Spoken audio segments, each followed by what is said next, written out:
All right, we are live. So, hey everyone, welcome to this session. So, this is the first time I'm doing a live stream like this. So the first thing I wanted to do is thank all of the amazing content creators that I have with me for this one. So, we've got Yoga with Rachel, we've got Prepping with Sarge, we've got Daniela Joy, we've got Fu, the Tattooed Ronin, and Bend and Stretch with Sue. So I'm going to let them all do their own intros because they'll do way better than me. So yeah, I'll let you guys start. Go, Rachel. Okay, go me. All right. So I am Rachel from Yoga with Rachel. I release yoga content every single Sunday to my channel at 9 a.m. Toronto time. I also do wellness discussions as well, at least once a month. And the topics really vary. It's anything from anxiety management techniques. It could be product reviews. I believe next week I have one on matcha, the health benefits of matcha. So that's a really yummy tea. I launched my channel back in March of 2020, and that's when everything was kind of shutting down and there was so much uncertainty and unknowns. And it was a really great time for me to launch this channel simply because then my friends and family had access to free yoga content that they could do from their homes, right? It's nice and safe. So I started my channel for a number of different reasons. And if I state them all like right now, we're going to be here all night. But basically, I have a passion for health and wellness. I started practicing yoga about 4 years ago, and I fell in love with the practice. So I decided to become a yoga instructor. Also, I'm very passionate about health, especially healthy eating. So one fun fact about me that a lot of people don't know is that I actually cut out refined sugar and dairy from my diet over 10 years ago. And I have to tell you, I have not looked back since. I feel so much better for doing that. A lot of people ask me, like, well, don't you get like a craving for like sugar or anything like sweet? And I say, no, it doesn't appeal to me anymore. So, anyways, that's just a fun fact. I also created my channel to help others and to inspire others. I really want to help people achieve their goals, whatever their goals may be, and just to be there to support them and to have their back. And then finally, for community, I really wanted to create one big family and make something very, very special where we could all just, communicate with one another, share stories, even struggles, and just have each other's back, just like a family would. So those are some of the reasons why Yoga with Rachel started. And yeah, thank you for having me, Jen. Awesome. No, that was amazing, Rachel. Thanks so much for sharing. You guys have to make sure you go check out her channel. And Sarge, I'll let you continue. Thanks, Jen. I'm Sarge. My channel on YouTube is Prepping with Sarge, where I talk a lot about gardening, foraging, hiking in the woods, wilderness survival. In real life, I'm a licensed therapist, which will probably be where I'll be speaking more from today, but we'll talk a little bit about prepping too. I have a secondary channel that's health and mental health with Sarge. There's not a lot going on over there right now. There's probably about 20 videos talking about things like panic attacks and sleep insomnia and things like that. My focus right now is on the prepping with Sarge till I can get that moving in a really good direction, and then we'll put some content over there. But there is good stuff over there if you're struggling with panic attacks and insomnia and things like that. And I'm really glad to be here today. I'm also big on wellness. I am retired from martial arts, and now I get my exercise in much gentler ways. And I'm really excited to be part of this. Thank you so much, Jen. Awesome. Thanks for being here, Sarge. All right, Daniela. Hi, everyone. My name is Daniela, and I run a YouTube channel called Daniela Joy, and it's basically a documentation of my weight loss journey. So a few years back, I encountered some health problems after giving birth to my son, and I developed chronic pain. No one knew what was wrong with my body, and that just led me going down a spiral to a deep depression, and I ended up gaining a lot of weight, and I almost ballooned to 300 pounds. And I started my weight loss journey channel to help inspire others because I was inspired by Gracie's journey. I don't know if anyone knows her. And just seeing her document her weight loss journey gave me the courage to start.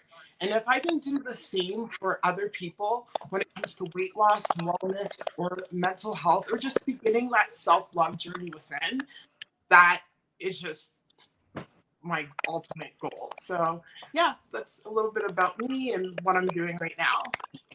That's amazing, Daniela. So inspiring. All of you guys have the best channels. So I'm going to say that after everybody. Just before we go over to Fu, though, I want to just do a couple shout outs in the comments. So Paul Davies, I see you're on. So thanks. One of my super fans, and I think Sue's as well. So thanks so much for being on here. Victoria's Sequence, so awesome to see you here. One of our fellow YouTubers. Alicia McCafferty, Daniel, Anton, Miriam, Dana, David. Yeah, okay, so I think I got everyone, which is awesome. And just for anybody who may have not commented and you're on the feed, make sure you comment. We want to see the feed nice and active and hear questions and hear stuff coming from you guys. And so we'll continue doing the intros. So Fu, over to you. Hi, my name is Fu. I run a YouTube channel called The Tattooed Ronin. I started it during quarantine, mainly because I was really bored and had nothing to do. So I started, and the main point of it was to just document my fitness journey. And I wasn't even sure people would watch my videos, so I was actually surprised that people actually watched and comment. And I made a lot of friends ever since then, so I love the process so far. And I just show different DIY stuff, different workouts that work for me. And yeah, I'm still it's a work in progress. So I think it's always a work in progress. Like I don't know about you guys, but I find that you just keep learning and learning and learning. And when you feel like you finally got it, you learn something else. Exactly. Yeah. All right. Over to you, Sue. All right. Thanks so much, Jen, for putting this together. It's amazing to learn about all of you and your channels. But as far as my journey, I started right around the lockdowns as well, toward the end of March 2020. And I was already teaching online. And my daughter's the one that convinced me to start a YouTube channel. I've been talking about it for a long, long time. And since I was already teaching online, it seemed to be an easy transition. Well, easy was the joke part, not so much. But I put out content weekly. My content varies from yoga, Pilates, as well as wellness. My own journey to really aspire to a healthy lifestyle, as well as pursuit of reducing inflammation in my own body. I've learned so much.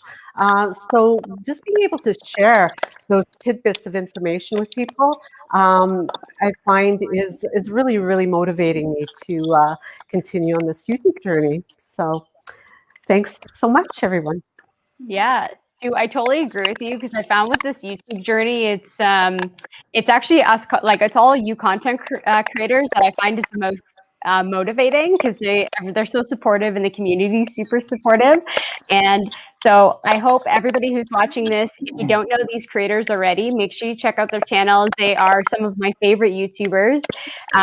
A lot of them are actually some that I met in my first month of doing YouTube, and we've stayed in contact since, which I think is pretty amazing. And yeah, so I'm really excited. Thanks everyone for being here. I'm gonna look at my notepad quickly just to see if there's anything else that I wanted to kind of start just before we get right into it.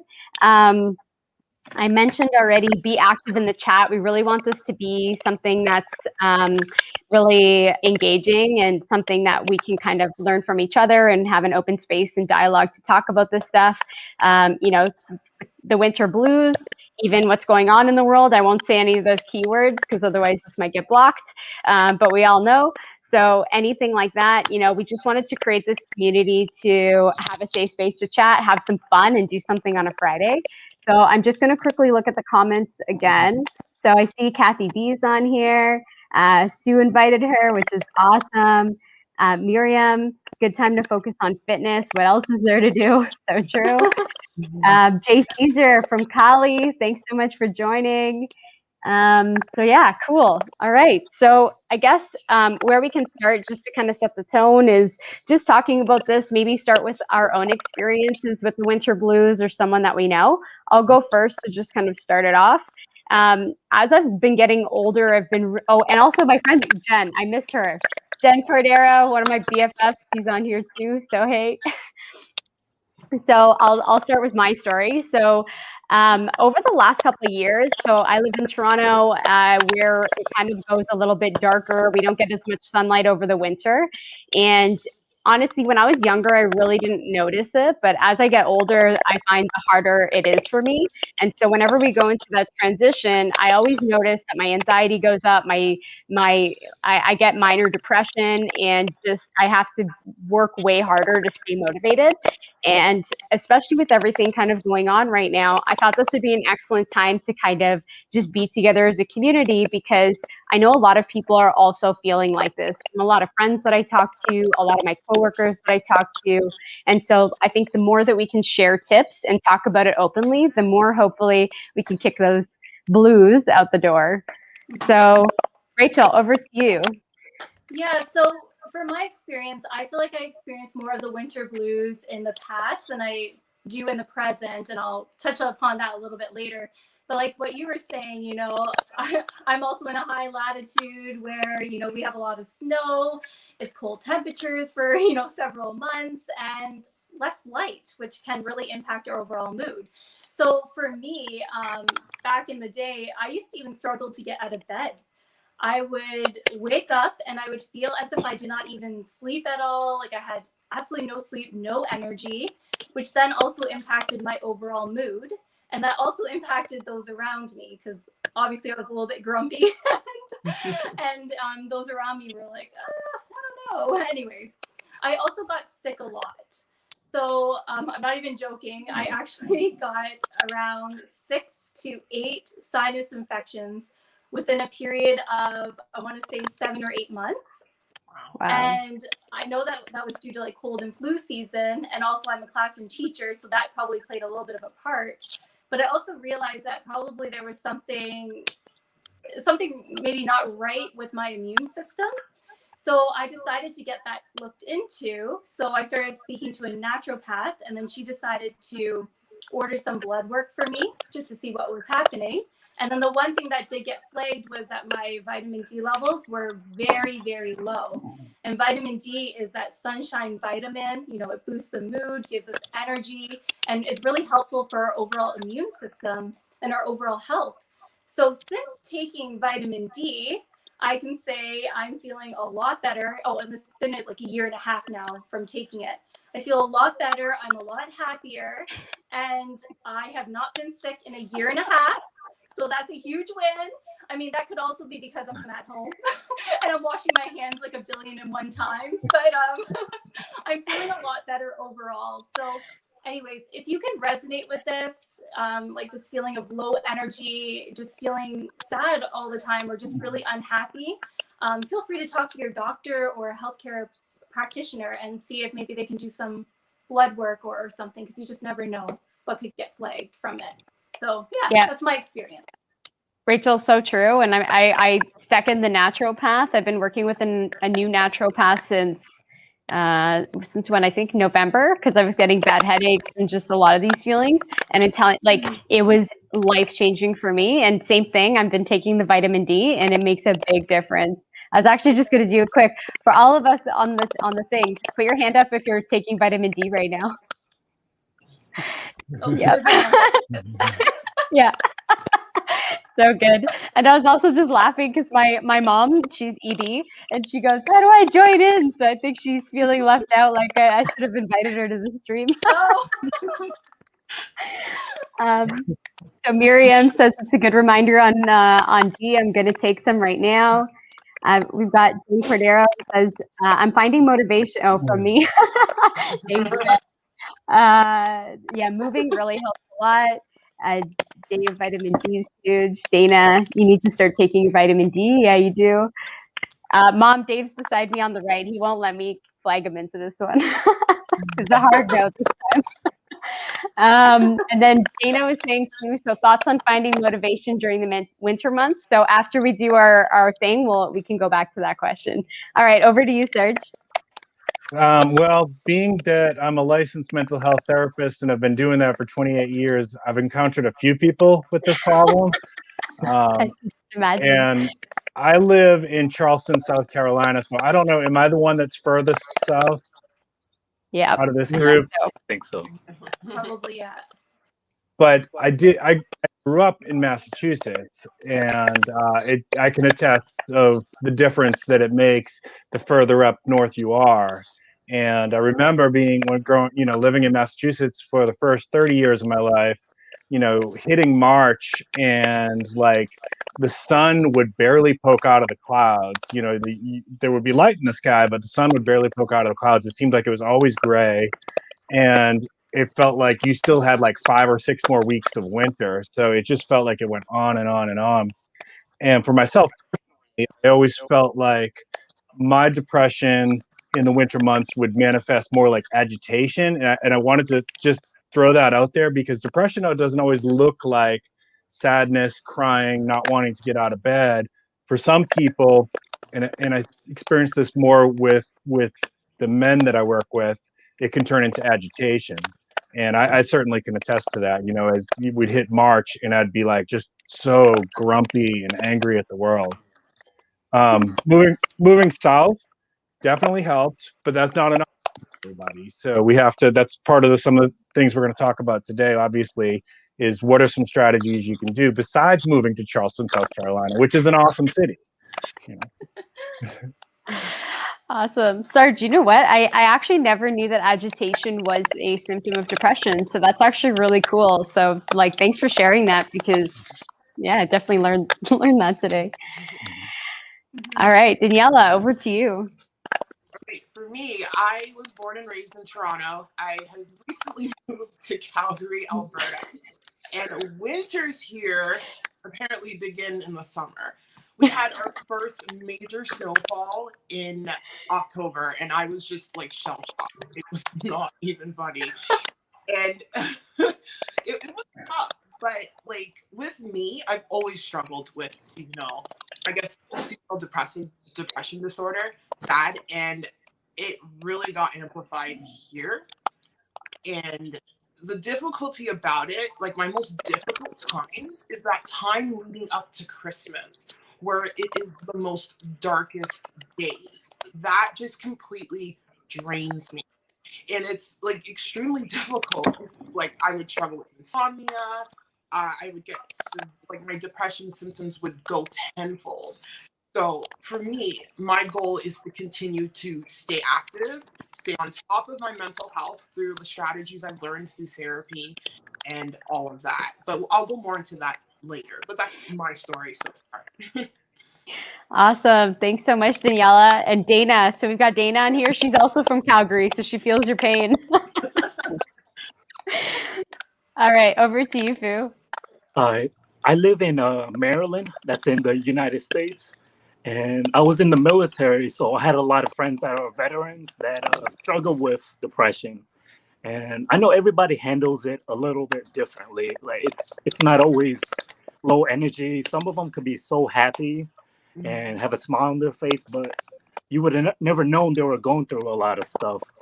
And what helps me is basically staying active, having things to do, working out. I always feel better after a good workout. That's why I'm so passionate about fitness and just having something to do. And another thing is, whenever I'm feeling down and depressed, I try not to beat myself up over it. I try to understand I'm only human.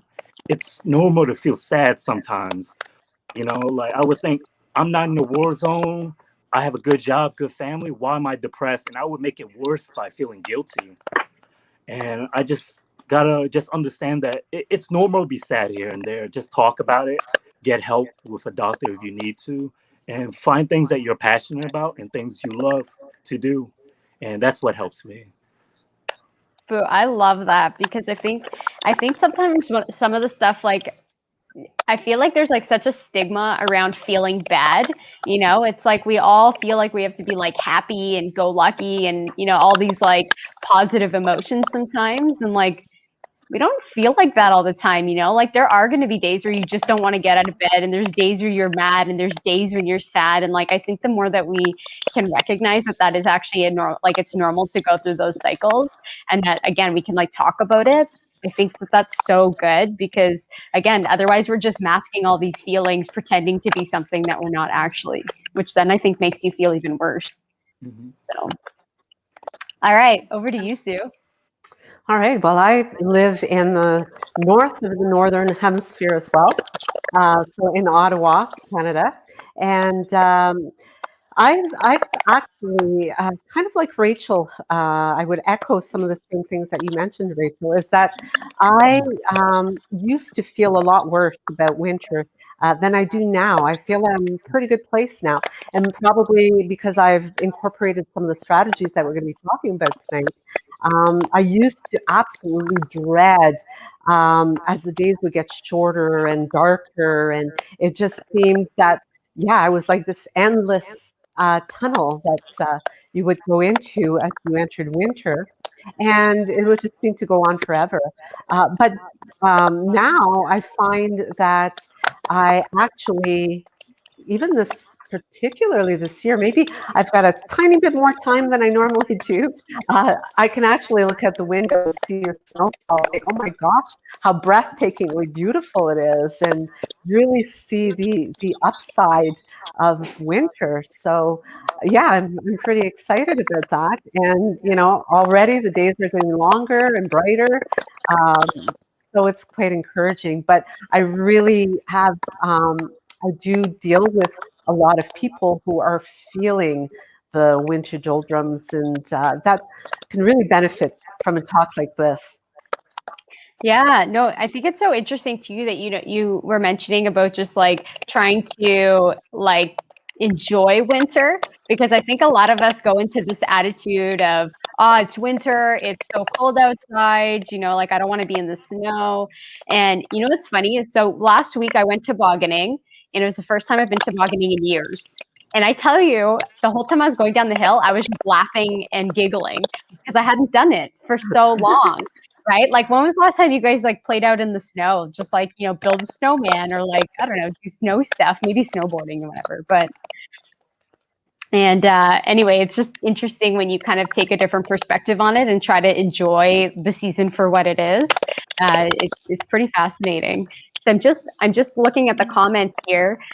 So I know Miriam had mentioned that she really related to what you said, Fu, about, or sorry, what Sarge you said about the agitation and just like not really feeling grounded. Kathy's saying she's loving these tips, which is awesome. Dana, depression, it got really bad for you the first few years that you were in Calgary. That's true. I remember that. Anton, staying active is definitely huge. My mom. I was telling my mom that we were thinking about moving out west. She's like, Jen, guess you're staying here in Toronto. Dana. So yourself and Jamie agree 100% with you, Fu. Working out is key. My why, I started to do yoga in the shutdown. It's amazing. Miriam, yes, keep on moving then, at least when feeling low. You know you did one good thing to feel proud of. That's actually really true, is like sometimes when you have a workout and you just find that just doing that one thing, or even going for a walk or something like that, feels like you've at least accomplished something. Sue, because you have all the layers to wear. That's true. Sue, you probably have all the layers living in Ottawa. It's so cold. Get outside. Alicia, winter activities are so fun. You love skating. Skating's another one. Dana, too scared to go tobogganing. Yeah. So funny story. So Dana is Dave's sister, and last time we went tobogganing a few years ago, Dave actually used Dana as a mattress. So he fell right on her, and she hurt her tailbone. So now she doesn't want to go tobogganing with him. Move out west. Okay, cool. So, all right, so let's get back to it. So I know one of the comments was about getting some tips for how to deal with winter, especially during COVID times. So, I say yoga with Rachel. So, Rachel, we'll start with you. That could be my new identity. Yeah, go yoga with Rachel. Well, I think we've already touched upon it a few times. I think that we've already touched upon it a few times about exercise. Just to kind of go further into that, I am a firm believer that movement is medicine, and even a little bit of movement can go a long way, even if it's only 10 minutes. And I do encourage all of us to find something that we really enjoy doing. I used to force. Oh no. Oh no, I think we lost Rachel. All right, so we'll move over to Sarge, and then when Rachel comes back, we can let her finish. All right. Oh, Jen, can you give me the question again? I'm sorry. Oh yeah, that's okay. You know what? I see Rachel right here, so I'm just gonna add her back in. Oh, there we go. Hey, Rachel. Hello. Rachel. Welcome. Okay, you're back. Am I back? I disappeared. Yeah. I don't know. Okay, that was so strange. It was just like it logged me out. So hopefully that does not happen again. Yeah, I hope not too. Yeah, so anyway. Yeah, I know that was so strange. So fingers crossed, but I'll be back. Don't worry. But I was just about to say, like, I used to force myself to go to the gym all the time and, like, work out and do all that. But you know what? It wasn't really speaking to my heart. So I just decided, you know what? I'm going to do HIIT classes. I'm going to dance to some old school music because that's what I enjoy doing, So I just want to stay active that way by doing something that I truly love. Another thing is breathing exercises. So I am a huge fan of alternate nostril breathing as well as lion's breath. It's a really great way to kind of, reset your overall energy level and cognition and just how you feel in general. Plus, if you have ever seen lion's breath, you may laugh when you first see it, but basically you're sticking your tongue out so the tongue points towards the ground. And then your eyes are looking towards your third eye, which is around here. So to like the outsider, it looks pretty silly, but it has so many beautiful benefits. I also eat dark chocolate, so 85% or higher. Dark chocolate is amazing because it's high in iron. It's also amazing in terms of magnesium, which is great for muscle tension. So if you do find that you're at the computer a lot and like you're hunched over or whatever the case may be, it can be really great for reducing tension in the back body. I also recommend watching shows that you enjoy, that you find funny. Like I have The Office that I go to, or Impractical Jokers. Anything that kind of just makes me laugh or is kind of light and just, makes me feel good, I typically go towards. And finally, spending time with your loved ones or those in your life. I spend a lot of time with Sean, my partner. We play Sherlock Holmes.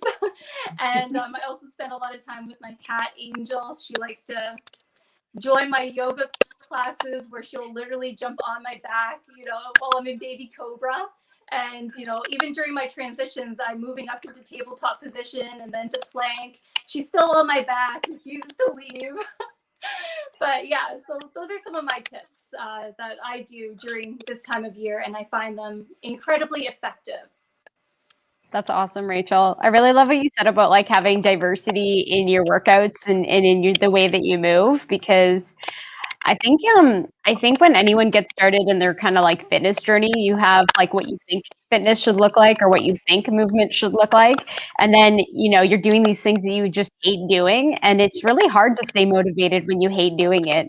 But like if you like dancing, then like you should dance. And, if you like HIIT, then you should do HIIT. And if you like yoga, then try yoga. Like, try different things that you like and, get rid of all that stuff that you hate doing. It's just not worth it. Just looking at the comments. Exactly, So it makes a huge difference. Yeah, cool. So I'm just looking at the comments here. So Kathy says, what's something you guys do as a daily routine to avoid the winter blues? Awesome. So Kathy, I'm gonna log the question and then we'll answer it after.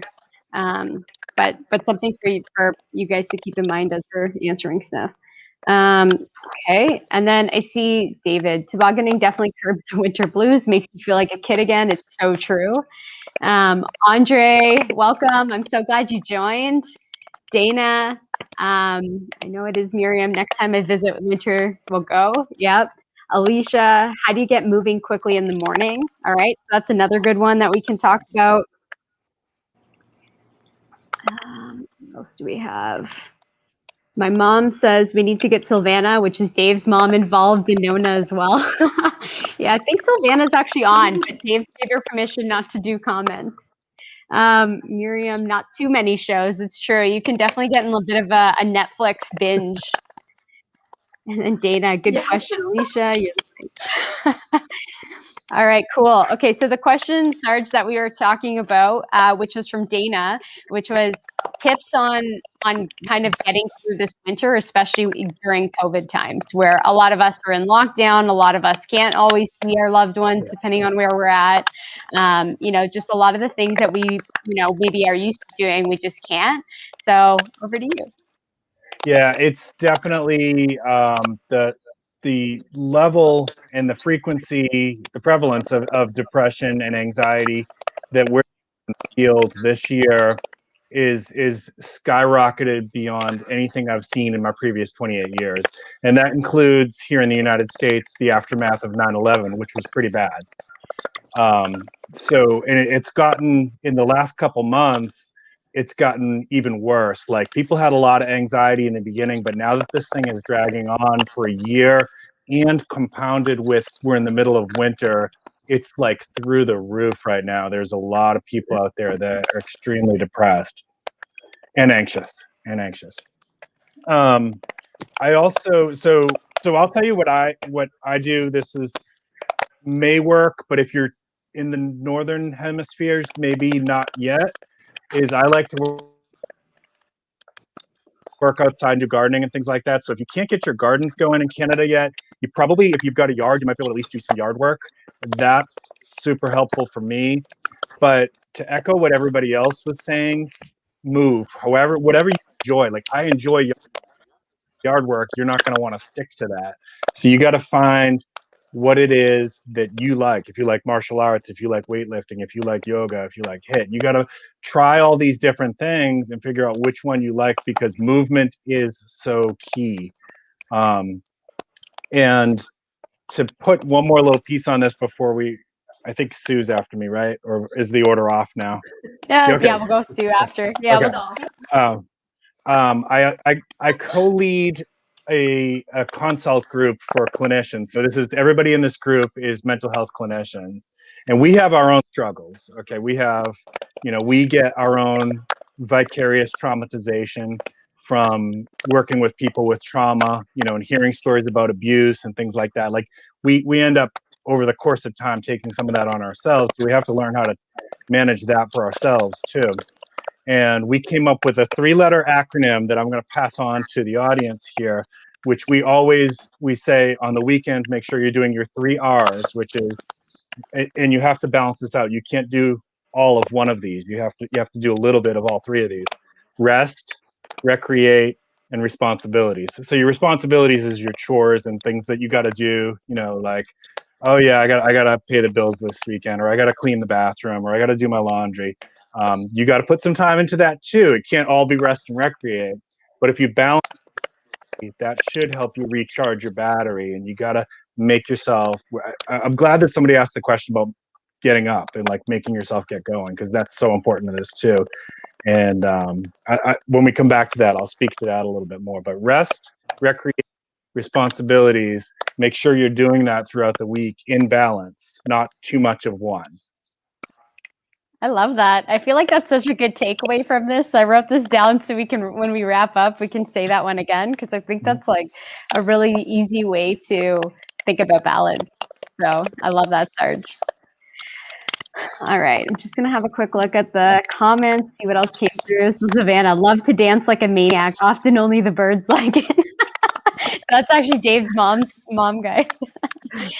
All right, cool. So we'll go over to Sue. All right. Yeah, Sarge, I love those 3 R's. It's so important because I think sometimes as we reflect on all the positive things that we can do, I think the responsibility part is can't be trivialized because so many people during this time of lockdowns and having suffered a lot of loss, we don't want to diminish that, but yet the idea is that by incorporating even the tiniest things of what is going to make one feel better, like moving. As I was prepping my next yoga video recently, I came upon some research that was done by the Victoria government in Australia, and they were saying that sitting is the new smoking. And I totally agree because there's so many things, like not only physically that are affected by us sitting for long periods of time, but it affects our mental health as well. So movement is it's just good for our overall body. So whatever it is, I mean, if you're in a 65-story building and there's a few little elevators that you can take to get outside, you've got to get a little bit more creative perhaps to get moving. But platforms such as this offer some wonderful opportunities for people to get some movement. Just get out of your seat, move, even if you're talking on the phone or whatever it is, get up and move around. That's probably what we should be doing right now instead of sitting here to lead by example.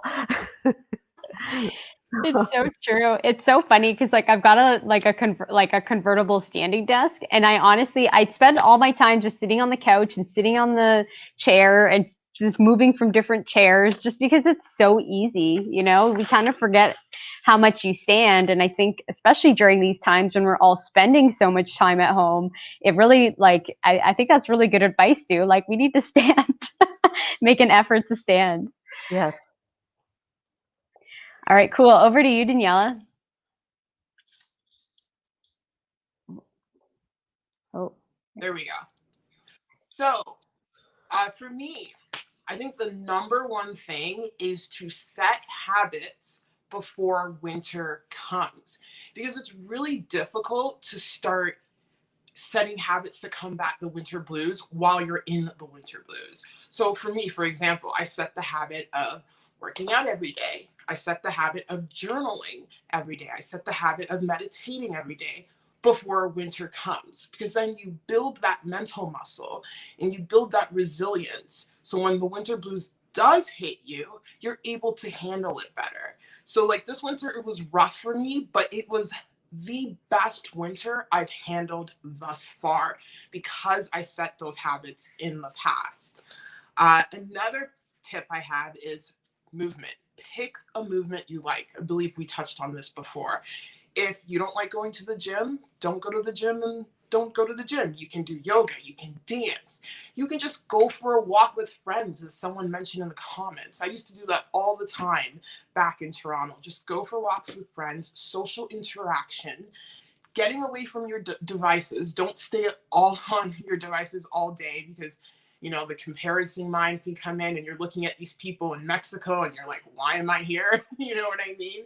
So yeah, those are my key tips. Set the habits before winter starts and pick a movement you love and social connection.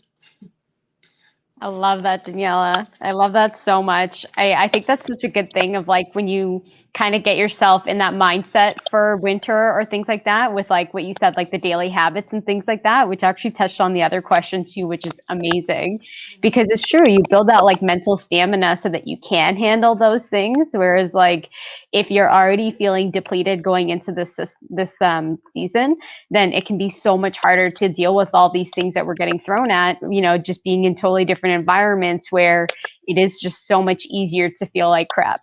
Yeah, for sure. So love that. All right, over to you, Fu. Actually, just before we go to you, I'm just going to do some shout outs because I noticed we had some new people come onto the stream. So we have FitStem. So, hey, welcome. We've got Kevin X on, which is awesome. Kathy D, she says such a good point, Daniela. Kirsten Quick Fit, you're on here, which is awesome. Kathy D also says setting those habits early. She loves it. What else do we got? I think I'm caught up. All right, cool. So over to you, Fu. Can you hear me? Okay. Basically, to echo what everyone already said, for working out, just find something you love doing. Because if you hate doing it, you're not going to be able to stick with it for long when the motivation dies down. Like, it could be boxing, it could be dancing, yoga. Um, for me, I just started doing burpees a few months ago after, constantly watching different YouTube channels that I follow, like Adrian and Nico, Majors. I know Daniela does a lot of challenges, and I started doing challenges too. And it's always fun to push myself that way, and I try to have fun with it. And it feels good to accomplish the goal and see improvement. Like, once you see the results, it becomes very addictive, and it gives you a purpose, gives you something to do. I found that since we're all like at home now, just use the downtime to learn a new skill. I started playing guitar when quarantine started. Um, Started working out in my YouTube channel, so that keeps me going and it keeps me busy. And I like staying busy versus just staying home all day not doing anything. And I like to see motivation from other people, so that's what helps me. And coffee helps too. Coffee definitely helps. No, I love that, Fu. Honestly, trying something new, I think, is such a great one because it just like, so one thing that I did recently was I was like really, I don't know, I needed a motivation kick. And so I went to the local seafood store and they gave me a fish with like a head and eyes and like a tail. And I don't cook fish. So this is like very intense for me to cook. And I was like, you know what? I'm going to pretend like I'm in Greece because that's like one of my favorite countries. I'm like, I'm going to throw it on the barbecue. I'm going to just have this, this like different kind of night where I'm cooking different kind of food. The fish actually turned out way better than I thought it would. And honestly, it was just so much fun, right? Because it's just like different than your normal habit. And so I think trying something new or learning a new skill is such a good one. And I love what you said about the challenges too. I mean, when I see your channel and I see Daniela, like you guys always motivate me. And especially like on Instagram right now and with the shorts, you see like a lot of really quick challenges that are like 30 seconds long, a minute long, things like that.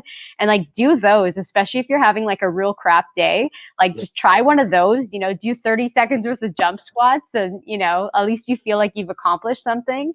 And it's just fun because it's normally like some fun music or you learn like a plank challenge that's kind of like a dance, something like that. So, all right, I had everyone on mute just because there's some background noise. So I'm gonna take everyone off mute now. So one of the questions was around daily routines. So like, what do we have for daily routines that seem to help us? So I'll just open it up to you guys. Anyone that wants to jump in first? I'll start. So with daily routines, just start. Just pick something you want to work on and actively pursue it. You're not going to be perfect in the beginning, but that's okay. We're striving for progress, not perfection. I'll share an example with me. I've been struggling with getting up early in the morning, and I'm usually a morning. I love to wake up in the morning and get my workouts in and do my personal development and all that good stuff. But I kept failing. Like I would, try to get up at 6. Instead, I would get up at 10. So I told myself, you know what? Let's work with that. We'll start with the 10, and then we'll knock it down to the 9, and then we'll knock it down to 8 and 7 and 6, etc. And eventually, I'm finally at the point where I'm waking up at 5 a.m. I do my routine, my mental health check. That takes about an hour to meditate and connect with myself. And then I jump into my workout at 6, done by 8 o'clock, and I'm, ready for the day. So yeah, just start. That's my main goal. But that's my main point. Yeah, I really love what you said about like progress, not perfect too. So this is something that used to trip me up all the time. So I used to be a major perfectionist. And this is where, for me, with my fitness journey, this is where it would always come to a crumbling halt because I'd say to myself, I'm going to work out 5 days a week. And, for someone who wasn't working out at all to go to 5 days a week, that was a pretty ridiculous goal. And so every time I wouldn't hit those 5 days, then I would end up taking a month or 2 off because I would be so upset at myself for like missing that one day. And so I think when you think about progress not perfect is the best way to think about your daily routines, and think about them more like guidelines, you know? So like things that you know are going to be really helpful for you, and the more you do them, the more you know they'll be beneficial, but not so much that it's stressing you out, because it is a fine line if you're adding a lot of new things into your routine. So my advice there is, as Daniela said, just start and just try it and be super compassionate with yourself, because you will fail. So you need to build that into your plan so that when you do fail, you just get back up, instead of let it be a monumental moment where, you know, you actually just stop doing all of these amazing things for yourself. All right. Oh, sorry, Daniela, you're going to say something.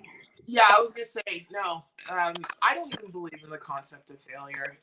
There's no such thing as failing unless you stop trying. Like, I'm putting up all these quotes, but these quotes really help me. They really do. So don't worry about failure. No one's. I love that. 3 things that I do with my daily routine that I really have to, stick with so that I don't get prone to the blues myself and agitation is I definitely I'm sitting at a desk like 7 hours a day, so I really have to at lunchtime get myself to move a little bit. So I like to, if it's not raining out, I go outside and walk around, and my coworkers are like, "Are you doing laps around the parking lot?" And sometimes I am, but it mentally recharges me for the afternoon, and not feeling so cramped up in the desk and that kind of thing. That's thing one. Thing two, I try to every day start my day with prayers. I'm a spiritual person, so that's part of my routine. I can't say that I've never forgotten. Sometimes I've forgotten, but I try to. And mindset, like positive thoughts about your personal goals, right? Especially sleep. Okay, I do it in the morning and at nighttime, but especially as I'm laying in bed and I'm kind of thinking through my goals. Some of them are career goals, some of them are friendship goals, some of them are, my channel goals, and always visualizing the success before it even happens, right? Thinking about it as if it happened, right? Because you're creating that positive mindset. If you want to call it law of attraction or whatever works within your belief system, that's what it is. You're visualizing it as if it's happened, so you're starting the path towards it. By doing that, you're actually starting that path towards it. So that's 3 things that I try to keep in my routine every single day. I love that.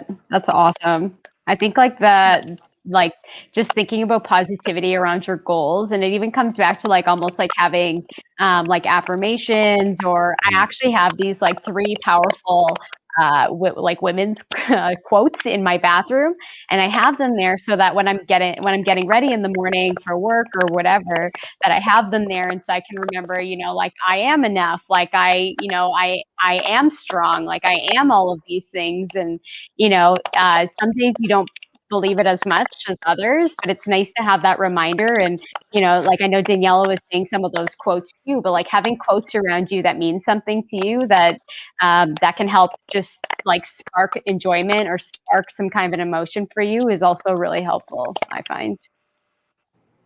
These are awesome. Yeah, I agree. Like, one of my most favorite motivational speakers, Les Brown, said, it takes about 17 positive thoughts to undo one negative thought. So we have to constantly bombard our head with just positive things and to counteract those thoughts, because it's a lot of work, but it's worth it, so yeah. Yeah. You know what? And just to add on that, one of the things that I've heard is that your brain, although it's pretty smart, it does what you tell it. So if you're constantly saying, like, I'm not going to say it now, but bad things about yourself, you can actually really rewire your brain to start looking to find evidence to support that. So if you're constantly saying, like, I'm crap, I'm bad at this, I'm not good at this stuff, like you're actually retraining your brain to think you're not good at those things. So, we need to kind of try to, as best as we can, to try and be more than compassionate with ourselves. Like, really have that positivity. Try to reframe things in your brain, because again, it'll listen. So if you tell yourself, I'm strong, I'm amazing, I can do this, then you will start believing it, because your brain will look for that evidence too. 100% what both of you said. 100%. Our thoughts are basically electricity and neurotransmitters. And if I say if we said, hey, you know what, guys, we're done with the stream, let's go get some ice cream, that automatically starts the feeling in your head. And if I said, okay, guys, after this, go get our vaccines, that starts a different feeling in your head, right? So that what you both said, 100% spot on with what we teach in CBT. For managing your feelings, it starts with managing your thoughts, and those thoughts will bring the feelings, because it's a chemical reaction of neurotransmitters and electricity. That's awesome. Another point that Rachel just touched on a little bit at the beginning, I find for a daily routine that makes a life difference for me is nutrition. I have to have my daily smoothie. I have to have my greens, lots of hydration. I think that, getting those cells, like I visualize the cells in my body, and if they're not getting that nutrition and they're not getting that hydration, they're just shriveling up and dying. So, keep that coming. That's going to support your brain. It's going to support your muscles, your whole being. So you've got to get that in you. So true. Too often, I feel like when it comes to nutrition, we either overthink it or don't think about it enough. And you're right. Like, if you're dehydrated, you feel like crap. If you're not getting enough nutrients, you're also feeling like crap. So that's a really good place to start. Yeah. All right. Just looking at some of the comments. So Kathy says this is all. I think. Oh, sorry. Oh, sorry. Go ahead, Rach. No, go ahead with the comments. It's all good. I was just going to say, so Kathy D, she says it's all really insightful. We're being so Canadian. She says it's so nice to hear about these routines, so she really appreciates it. Jen says, I love that. I need to print some of my favorite quotes and motivational quotes. Dana says she's been meaning to do the same with quotes in the bathroom, and says she thinks she'll do some when she gets back home or even by the front door. D. Furlot says positive thoughts is positive life. Miriam says, find a quote that speaks to you right now. It's nice to lean on. Anton says, this is great. Love hearing everybody's points. Lots of stuff here. Yeah. And then Dana says, yeah, Sue, I've been incorporating more fiber into my diet, and I could definitely feel a shift in my mood and energy. And then Alicia says, nutrition is huge. I can tell so fast when I'm dehydrated with my mood. Nice. All right, over to you, Rachel. Okay. So for me, it does boil down to goal setting as well as creating intentions. And I do feel like that can change over time, and that's okay if it does change. So for me, my one intention is to practice gratitude. And that would happen typically first thing in the morning for me. So I call it my mindful mornings, where I actually write down 5 things that I'm proud of. And 5 things that I am grateful for. And I have to tell you, that has created a huge shift in relation to how I feel about myself, others around me, and the entire world. So, but that intention may change over time. It does not necessarily mean that it's always going to be the same, where I always want to practice gratitude. So that can constantly shift depending on whatever it is that you would like to work towards. So in order to create something, a habit, maybe just write something down on a calendar or a piece of paper, saying my goal today is to practice gratitude, to practice compassion, or to use an affirmation that really is tailored to really, make me feel fulfilled, right? Or some kind of positivity, right? So that can change day to day. So it just all depends on, you know, what your intention is. Kind of go inward, allow yourself to reflect, and kind of go from there. I love that. I think that was really awesome, Rachel. All right. What about you, Fu? You got anything to add? To add something, I think for me, something that helps me the most is I try to do the hardest task in the morning or the most important one. Like if you struggle with fitness and working out, the first thing you do when you wake up is just work out, get it over with, and it gives you a better start to your day. And I also listen to a lot of motivational videos that help me. Les Brown is one of them. David Goggins, he's one of my favorite. Eric Thomas, and those are for days I just don't want to get out of bed. And just hearing them speak and just thinking about my goals, it forces me to get up. It's really amazing actually how like other people can motivate us so much. Like you said, just by like seeing one of their quotes, by reading something from them, by hearing something like a talk or something that they did. It's pretty amazing. So it's really cool to have people like that in our lives that you can look up to or that you can look to for motivation. I mean, honestly, when we started this YouTube channel, I did not imagine that the YouTube community was going to be so amazing.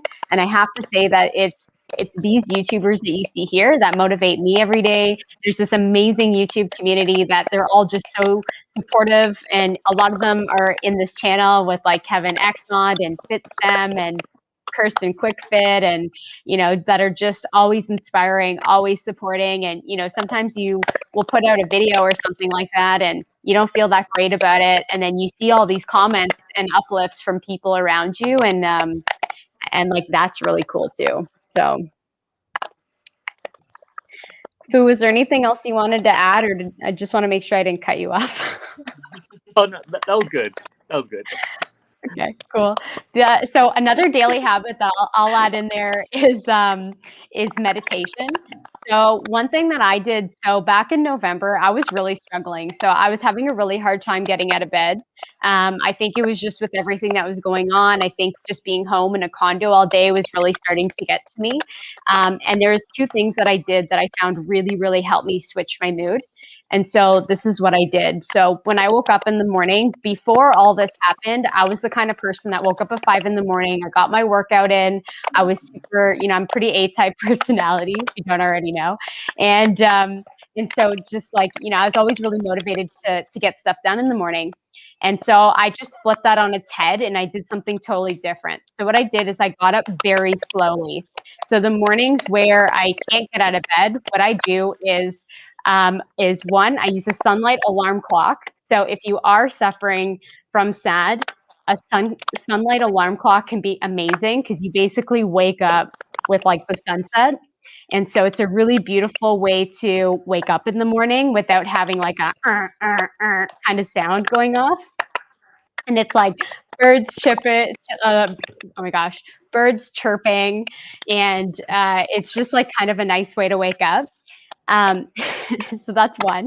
The other thing is, so what I'll do is I'll actually meditate first thing in the morning when I'm still half asleep, which I don't know if is the right way to do it, but I found it worked really well for me. So what I would do is I started with 30 minutes. So the days that I feel the worst, I extend my meditation and I'll try to go as long as I can. And I try to meditate a couple times a week because I find it really helps me focus and it really helps me sort of manage my emotions and stay very calm and level. And what I would do after my meditation is I would go for a walk. It doesn't matter how cold it is. I'll dress up. I'll try to get all dressed up and I make sure to get outside every day. I find just getting that fresh air, getting the cold, even though it's cold outside, just feeling that on your skin, just being outside, walking on the streets, walking wherever you are, it really, really makes a difference. You may not notice it right at first, but if you do it and you do it for, try it for a week, I swear you'll find your mood is just totally switches. So that would be my advice. Yeah, I just wanted to add to that, Jen. Like that when you meditate first thing in the morning and you're half asleep, that's actually the right way to do it. Well, not the right way, but it's the most powerful way because our subconscious is the most active right out of bed. So that's where you want to meditate, work out, set a routine. It's right when you wake up. So you're doing a good job. Nice. It's funny actually, because a couple times when I was doing the meditation, I was like, what's kind of happening here? I'm like, because it's interesting because you think you like just fall asleep, but you're actually, I feel like, in that nice conscious state that you need to be when you're meditating because you're half asleep, so you're not like overthinking it. So It's perfect. And thank you for that tip on the sunlight alarm clock. I've never heard of that. So like we're learning stuff too here, which is what I love about this. yeah, this is so fun. Honestly, I'm having a great time with all of you guys here. This is going so like this is just so. Oh my gosh, losing words. I'm having so much fun.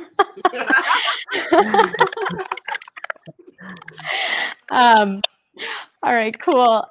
Okay, so does anybody else have anything else to add on daily routines? All right. Are we going to talk a little more about like the waking up and getting out of bed part? Yes, that was the next question. So I can't remember who asked it, but one of those questions was, how do you get out of bed? So what do you do when you wake up? What do you do? I guess I kind of answered that already, but how do you get out of bed quick? How do you? Yeah. So Serge, did you want to take that one first? Yeah, so I'd never heard of that sunlight alarm clock. That sounds kind of cool. What I was going to say so first of all, going back to what I was saying about the thoughts, right? So be mindful. I think what Daniela was saying is absolutely right too. Like our tapping into that in between of our conscious and our subconscious is so it's that window is wide open at that first 30 minutes or so when you're coming out of sleep. And so being mindful to try to think positive thoughts when that alarm clock goes off is kind of important. But I switched out of the type of alarm that does that because that honestly, like that's got to be the worst invention ever. All that's going to do is agitate people. Like it makes you hate waking up. So true. And you can actually, if you've ever done this, and I'm guilty, if you the snooze alarm is the snooze button is the second worst invention, because if you do that and you keep hitting it and you keep hitting it, what you're actually doing is you're teaching your subconscious to ignore your alarm clock. It's like the worst possibly do is to start doing that snooze button. And I know I'm guilty of it. So if you're doing that a lot, you got to break that habit. That's huge.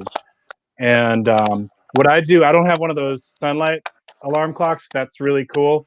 But if I've got a radio and pick a station that has music that you like, because first of all, if you're waking up to a song that you like, that's gonna kind of increase the likelihood that you can start with some positivity. But also, every day it's going to start with a different song, so your brain can't get used to the sound like it can to that. I think that helps. I'm a waker too. I actually wake up at I don't have to be into work till 8:30, but I get up at 5:30 because I like having my coffee and just chilling, doing my prayers. Then I go through my social media, all that stuff. I like to really take my time, and I find that helps me. One more thing about waking up is, and I feel like us content creators are probably the worst offenders at this. Do not read from your iPad or your phone at bedtime when you're laying in your bed. That's a big, big no-no because of the blue light and what that does to your brain, and it stimulates you as you're trying to go to sleep. And yeah, I know I'm guilty of it, and I bet you the six of us are all guilty of it. Yeah. If you like to read before bed, read from an actual physical book. That's the correct way to do it. Yeah, no, that's so true. Oh, go ahead, Daniela. I was going to say, someone in the comments touched on meditating at night. To add to that whole subconscious thing, it also works at night. So it's the first moments when you wake up and the first moment right before bed. So meditating at night is just as effective as doing it in the morning too. So. Yeah, and even to add to that and what Sarge was saying, so like if you're finding that your sleep isn't very good, you may want to consider doing a bedtime routine. This is something that I've started adopting. It doesn't have to be a long bedtime routine. I think 15 minutes is good, but ideally an hour is currently the best. And that's where you don't have the blue light, so you're off your phones.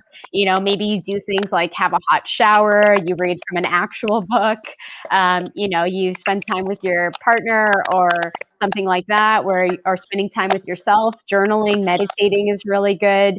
So all of those things to help wind the brain down, so that when you do go to sleep, it's like, you know, you start. I think you start creating melatonin is what that helps with. Maybe Sarge knows the science better than I do behind that one. Yeah, get a restful routine to slow down the brain activity, and basically you're telling your brain it's time to go to rest. Yeah. All right, cool. Anyone else? Thoughts on ways to wake up? I always Well, I drink can water talk when I about wake up. meditation at night.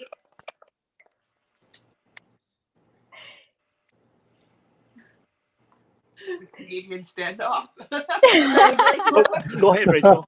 Go ahead, Rachel. I know you're not Canadian, Flo, but Rachel stopped. I knew what she was doing. Go ahead. Me? Rachel, are you gonna go? Yeah. Okay. Rachel. Okay. Rachel. Sorry, my thing is lagging a little bit. So that's why I'm like, okay, is it my turn? Okay. So for me, I just started meditating at night, and I'm using Headspace, which is very popular.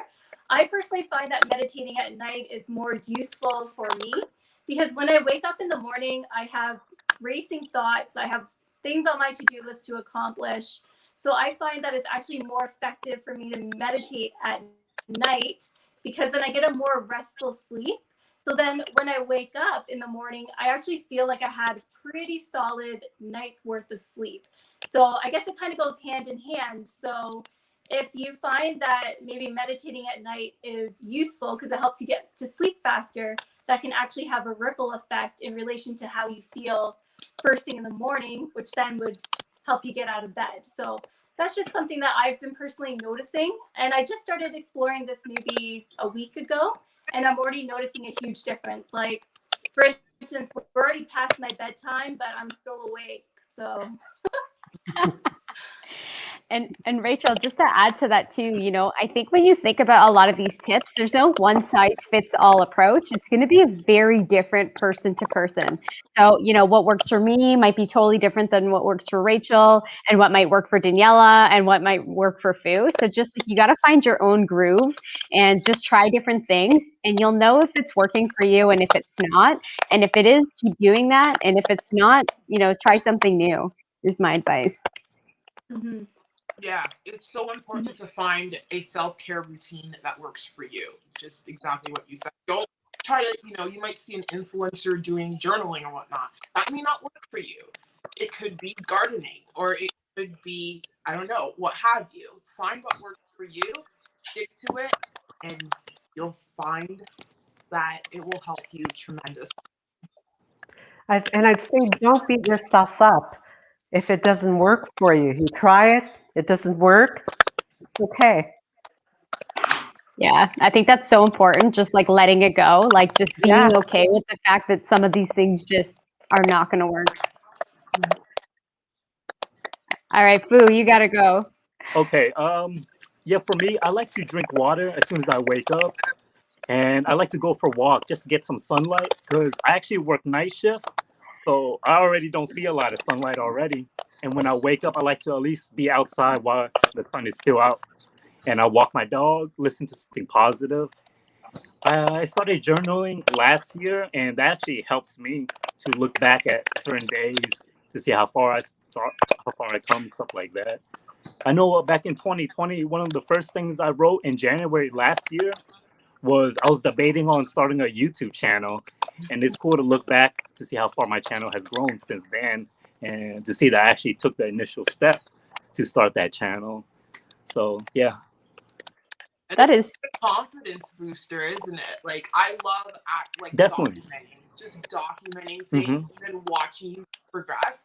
It's Yeah. like the best way to boost your confidence. Like when I reached like 50 subscribers, I was happy. I took a picture of the 50 subscriber count, put it in my journal. I use an app on my phone, so I always have that journal. And to look back to see how far I came from 50 to what I have now, it's pretty cool. So Yeah. definitely a confidence booster. Sorry. And it's good motivation for when you're having like those bad days and Exactly. you're down on yourself. You just go back and be like, I came this far. Mm-hmm. Right. I think reflecting is a big thing. So like I've actually read a bunch of literature around the learning process actually finalizes when you start reflecting on how things went. And so, you know, I know, especially with the new year in January, now it's February, but a lot of people take time to kind of reflect on, you know, what was good last year like, what do you want for the new year, things like that. And it doesn't have to be something that you do around the new year, but at any point in time. But I find it can be like really helpful. Like Drew said, like you reflect on just how far you've come, because a lot of time, you know, we get so caught up in, you know, the day to day, or you don't kind of realize all the little things that have happened, and those little things add up to really big progress. And if you don't take that time to really see how far you've come, you can get too obsessed with your goals and less about the journey. And I mean, I don't know about you guys, but every time I hit a goal, it's like, check, check. Okay, what's my next goal, you know? Yeah. You always have to strive towards something. As one of my motivational says, progress is happiness. Yeah, exactly. All right, so let's take a quick group in with the chat. So Jen says, I wonder if I can set an alarm song on my iPhone. I absolutely love that idea. I have no idea. Any iPhone gurus on here that might know the answer to that? Yes, you can. You can? Yeah. Nice. All right. So probably just need to Google that, I guess. Alicia says, yay, thanks for that, Daniela. Love meditating at night. Alicia says, so true, Jen. Love a good nighttime routine. Helps my sleep so much. We've got Home Workout Health Hub. So hey, Val, I'm so glad you joined. So she runs the stairs in her apartment building when it's cold and rainy and snowing out. That's such a great idea. Brad, my BS life. So hey, team. Yeah, so Brad's awesome. Brad, I'm so glad that you joined. Miriam says she's been benefiting from Sue's yoga and Pilates videos almost every day since April. That's amazing. I don't know how I'd be coping now without it. Thank you for keeping us motivated and moving. Awesome. And then Alicia says, yes, trial and error, and me too, Miriam. So that's awesome. So we've got two of Sue's fans on here.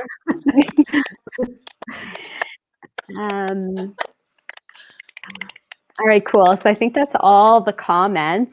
So I don't know. So if there's any, I don't know, we're kind of past the hour mark now. So maybe I'll just do a check-in with anyone who's still on the feed. So is there any other questions or any other thoughts that you want us to kind of touch on?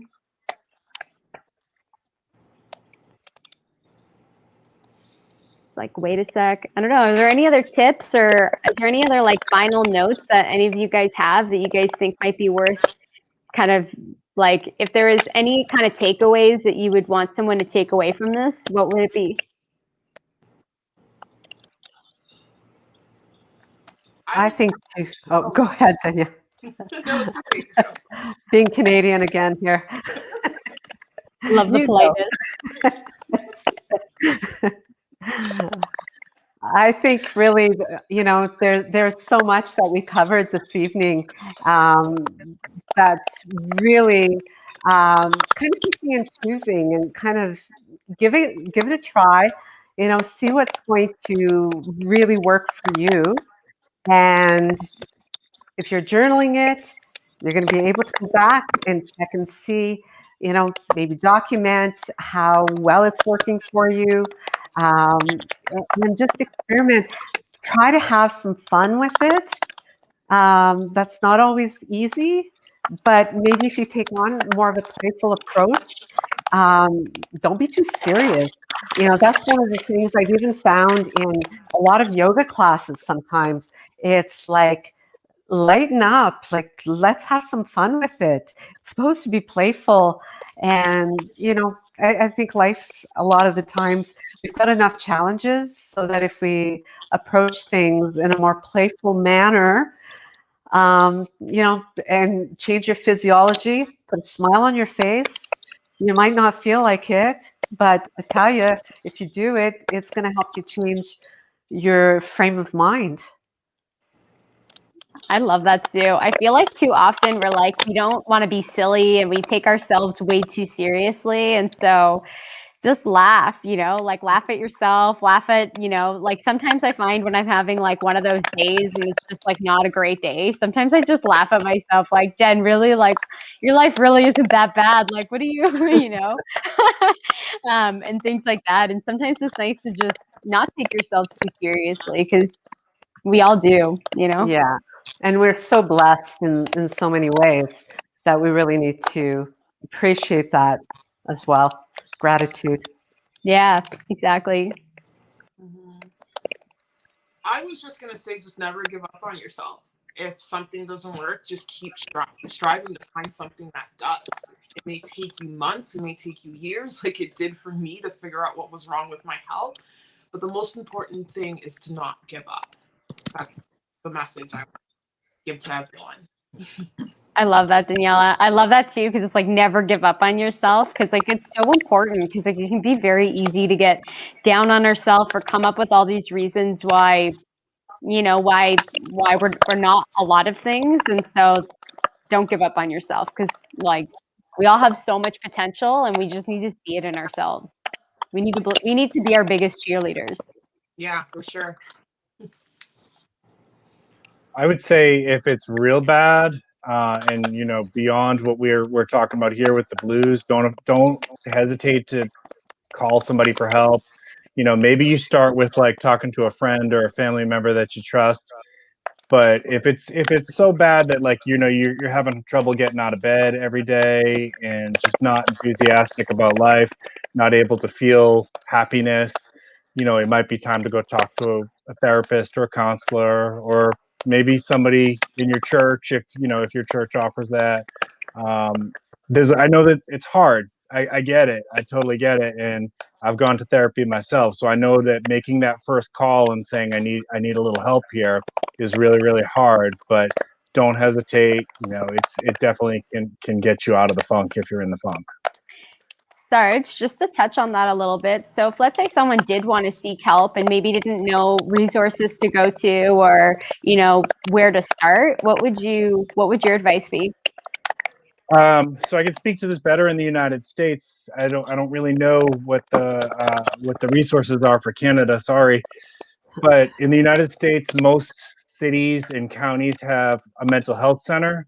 So usually that's somewhat subsidized with public funding here. So even if you had no insurance, they most of the time they'll work out something with you based on what you can afford. So what I would do is I would look up your county, like. So, for example, I'm in Charleston. You would look up Charleston Mental Health Center, and on Google, and it should come up. But whatever your city is it the same for Canada? Is there systems like that? Ooh, the mental I don't know. It's tough navigating it here, but if someone's at like a really low point, where they need help immediately, I would just say go to your nearest hospital, and each hospital has a mental health unit. Okay. But there are resources here like that.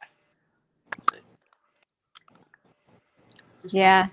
I'm trying to think like, so in Canada, a couple things, depending if you've got a company that has like an employee assistance program, those can be really helpful because they'll have places that you can call to actually get in touch with a counselor that is normally provided through your employer, and it's all anonymous.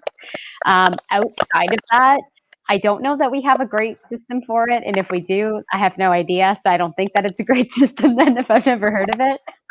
So Google can be your friend or ask. Honestly, the other thing is just ask friends or tell them what you're going through. Like I found, I've been to a few different counselors and therapists in my life, and most of them came through referrals from friends, and they ended up being the best people that I got connected with. So. All right, Fu, I know you had something to add. Yeah, I would say we covered a lot. I would say just take it one day at a time and try to enjoy the journey, whatever your journey is. You're gonna make mistakes, you're gonna fail, but you only really fail if you stop trying, like Danielle said.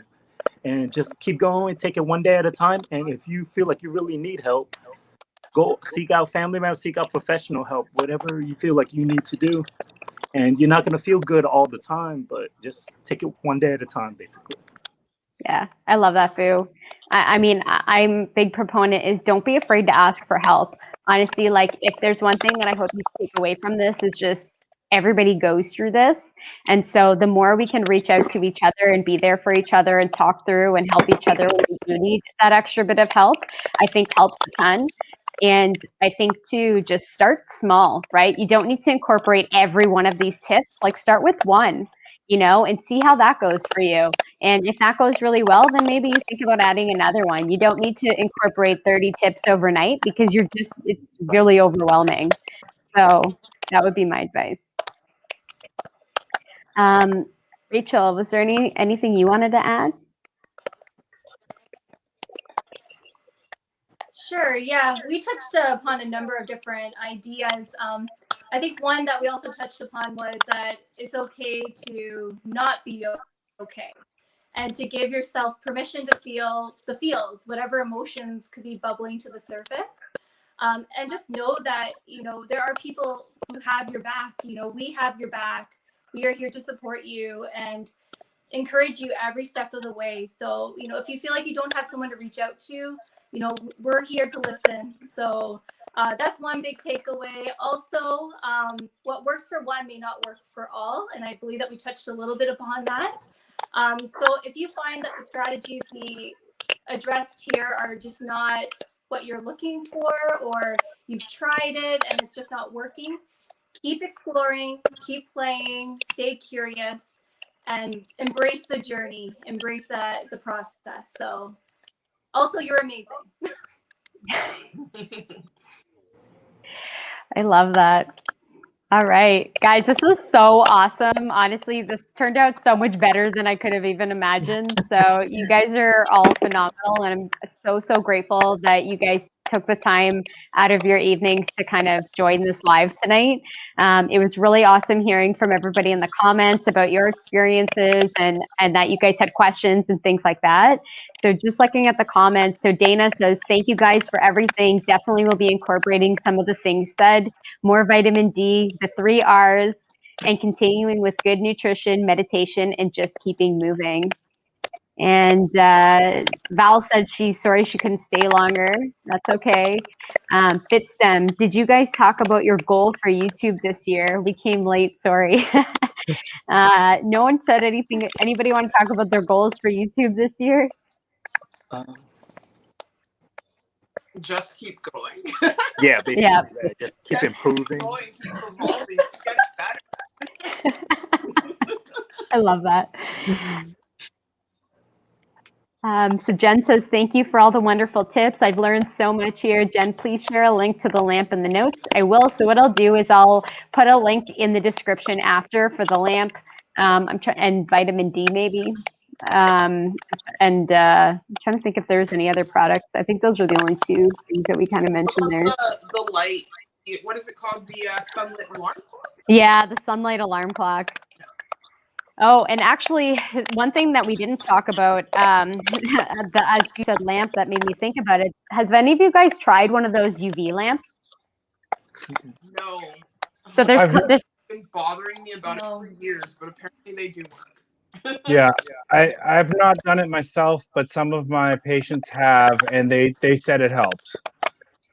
So last year when I was going through SAD last year, they call it a happy lamp, I think, on Amazon. So I ordered it. I'll be honest, I haven't used it much this year, but it does help. So what I would do is just turn it on. It's like a very bright light, and you just have it. And apparently you just need to be near it for in and about 15 minutes.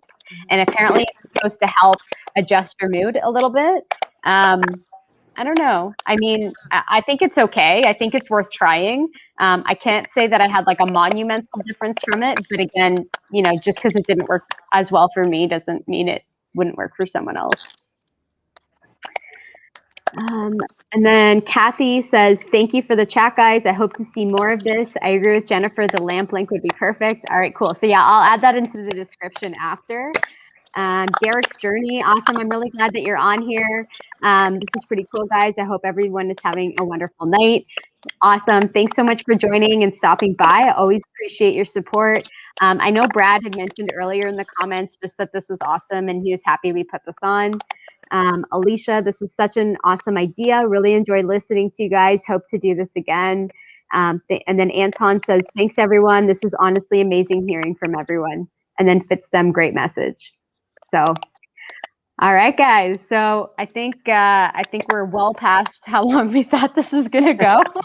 So thanks so much for sticking around. I'm really glad that this was so active and this was so much fun. I'll just quickly throw it out. Is there anything last that anybody else wants to say, or should we end it here? Sure. I think the six of us should get together another time and just talk about like what it's like being a content creator and that kind of stuff. And because there's absolutely a mental game to that too, right? Would you guys all agree? Yeah. Totally.